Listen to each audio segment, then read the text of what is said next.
Question 3. Antonio arrives at a train station at a random point in time. The trains to his desired destination are scheduled to depart at 12-minute intervals. Part A, assume that Antonio gets on the next train. Suggest an appropriate distribution to model his waiting time and give the parameters. State the mean and the variance of the distribution. State an assumption you've made in suggesting these distribution.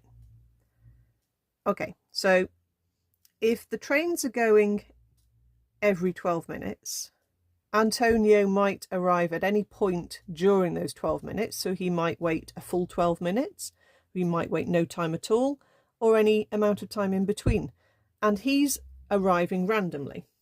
Okay, so we can assume that there's no particular reason to suppose he's going to favour shorter or longer values within that sort of spread from 0 to 12. So that would then mean it's the uniform distribution,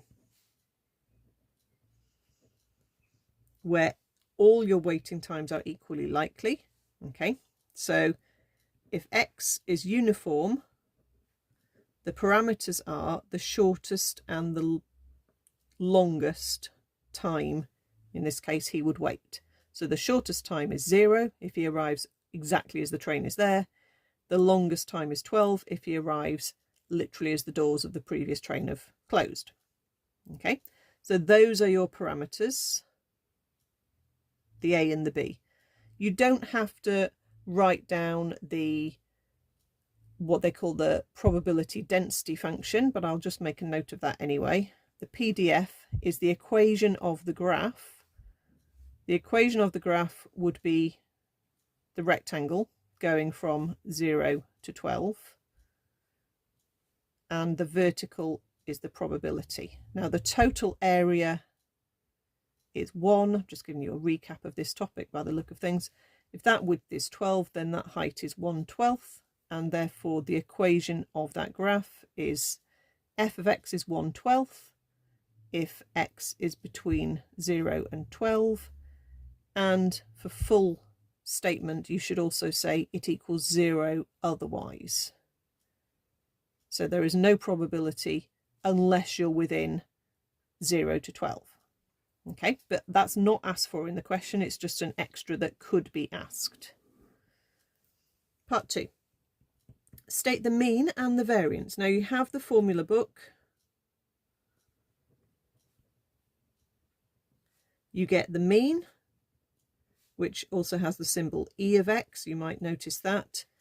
It's A plus B over 2. It's basically halfway between.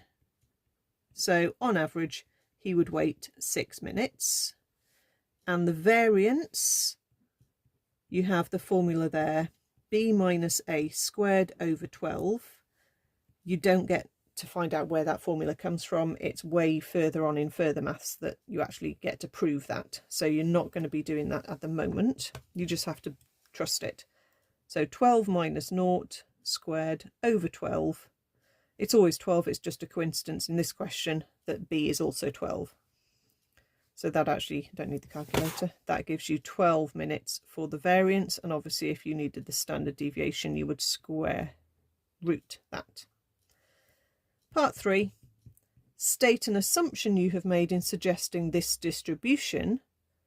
Well, it's that basically the trains are arriving on time, okay, that they're definitely going every 12 minutes, okay, that's your assumption. Because you're already told Antonio is arriving randomly, but it says the trains are scheduled to depart, so we are assuming the trains are running